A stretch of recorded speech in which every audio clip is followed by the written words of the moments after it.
नमस्कार साथियों, फसल बीमा पर महत्वपूर्ण बात करने के लिए आप सब साथियों से आज जिला कमेटी के जिला सचिव साथी मंगेश चौधरी, हम जिला अध्यक्ष बलवान पुनिया और जिला उपाध्यक्ष साथी विनोद दुआ, जिला कमेटी के साथी जयप्रकाश ढाका, हम सब लोग आपसे फसल बीमा पर खास करके और दूसरे किसानों के मुद्दों पर बात करना चाहते हैं। फसल बीमा 2020 रबी का पहले मैं जिक्र करूंगा, जिसकी वजह से सारा ये जो 6 बीमे लगातार आए थे उन बीमों में गड़बड़ेंस पैदा हुई। वो फसल बीमा 2020 में जो फ्रॉड पकड़ा गया 2 समितियों में, वो उस फ्रॉड का भूत आज तक पीछा नहीं छोड़ रहा है।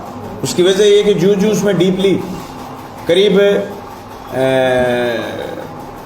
45-47 करोड़ तो सिर्फ अपनी तहसील के बाकी हैं, तो जो डीपली उसमें जा रहे हैं और बीमा कंपनी उसकी तय में जा रही है। तो 104 खाते फिर हमारे पास ऐसे आए जिनका बीमा कंपनी ने भी हमारे से सवाल करा कि साहब ये आप तो अपने गाँवों में बताओ कि क्या ये खातेदार सही है।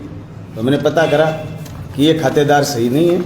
ये खातेदार ऐसे हैं जिनमें बाप के नाम गलत हैं और या फिर खुद खातेदार का नाम गलत है। ज़मीन सही है, वही रकबा है जो रकबा मलसीसर गांव में स्थित है, लेकिन बैंक अकाउंट क्या है ये हमने फिर जांच के लिए भिजवाए हैं, उच्च अधिकारियों को बताया, क्योंकि ये बड़ा सीरियस मामला है। इस वजह से बीमा कंपनी को हमारे पर सवाल उठाने का और हमारे खास करके हनुमानगढ़ जिले में और चूरू जिले में सैटेलाइट से बीमा देने का उन्होंने ड्रामा शुरू कर दिया।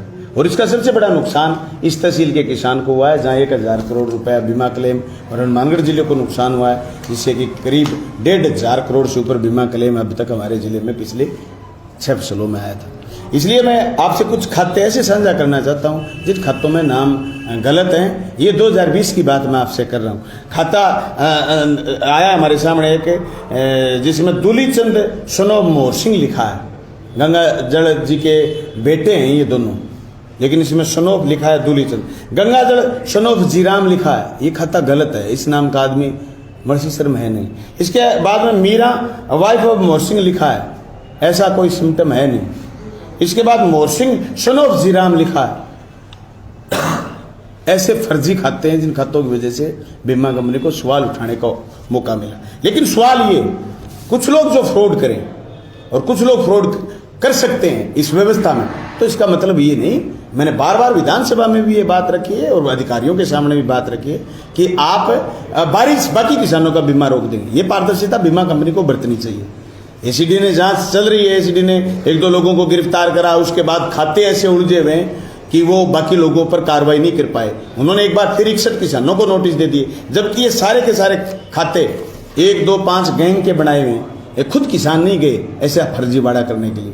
इसलिए ये लड़ाई चल रही है 20 के बीमा क्लेम को लेकर के। और मैं कहता हूं कि जो लोग सही हैं, जिनकी जमीन पर प्रीमियम कटा था और जिनका बीमा बनता है, उनके खातों में बीमा डलवाएंगे।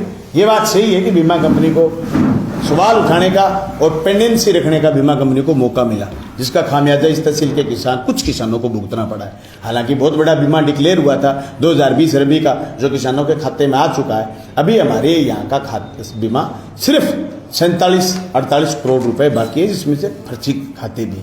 रही बात 2021 के बीमा क्लेम की, साथियों 2021 के बीमा क्लेम में बीमा कंपनी और भारत सरकार अभी ये डिसाइड नहीं कर पाई कि हनुमानगढ़ जिले का बीमा किसको दिया जाए, किस आधार पर दिया जाए।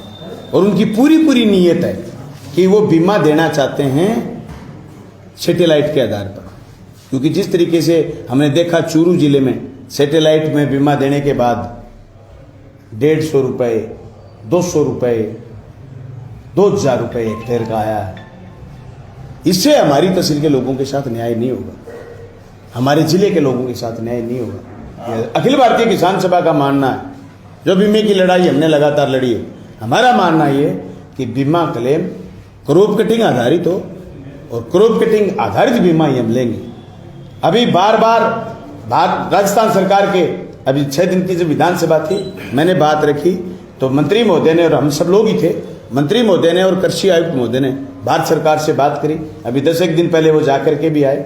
उन्होंने अभी तक डिसाइड करके राजस्थान सरकार के पास कागज नहीं भेजा कि ये बीमा हमने डिसाइड करा है, आप इसका अध्ययन करके बीमा कंपनी को एनओसी दो ताकि वो खाते में पैसे डालें। मैं उम्मीद करता हूं कि भारत सरकार जल्द से जल्द ये काम करेगी। इसलिए हमने 2-3 कार्य हमारे यहाँ जिले का डेलीगेशन जिसको कृषि आयुक्त महोदय के पास वार्ता में जाना है, वो तारीख रहेगी 13 तारीख को हम कृषि आयुक्त महोदय के साथ वार्ता करेंगे। उसके बाद भी बीमा नहीं डरता है तो पूरे के पूरे जिले में हनुमानगढ़ जिले की अखिल भारतीय किसान सभा तमाम तहसीलों पर प्रदर्शन करेगी और तमाम तहसीलों के हेडक्वार्टर पर 18 तारीख को हम फसल बीमा क्लेम 2021 खरीफ लेने की मांग को लेकर के प्रदर्शन करेंगे। प्रदर्शन में हम ये चाहेंगे कि उससे पहले भारत सरकार हमारा बीमा डिक्लेयर करे और क्रॉप कटिंग आधार डिक्लेयर करे। इसके बाद भी अगर वो आनाकानी करते हैं तो दीपावली के बाद 28 अक्टूबर को हम जिला हेडक्वार्टर पर घेराव का कार्यक्रम रखेंगे। अखिल भारतीय किसान सभा घेराव करेगी और किसान के हक का बीमा क्लेम उसको दिलवाने का काम करेगी। इसके बाद भी अगर बीमा कंपनी जिस तरीके से चूरू के किसानों के साथ अंडामेंट होकर के खड़ी हो गई कि साहब हम क्रॉप कटिंग का आधार पर ही बीमा देंगे, तो हम पड़ाव डालने के लिए और कोई भी आंदोलनात्मक कदम उठाने के लिए मजबूर होंगे।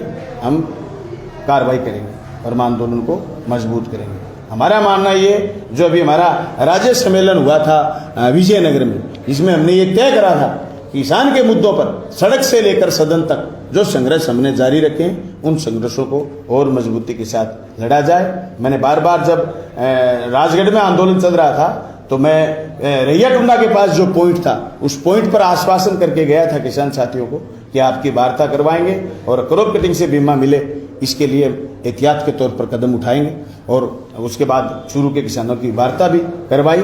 अब मैं समझता हूं कि वो बात हनुमानगढ़ जिले में भी बीमा कंपनी जिस तरीके से आमादा इस बात के लिए कि क्रॉप कटिंग से की बजाय सैटेलाइट से बीमा दे, हमारी मांग है कि हम क्रॉप कटिंग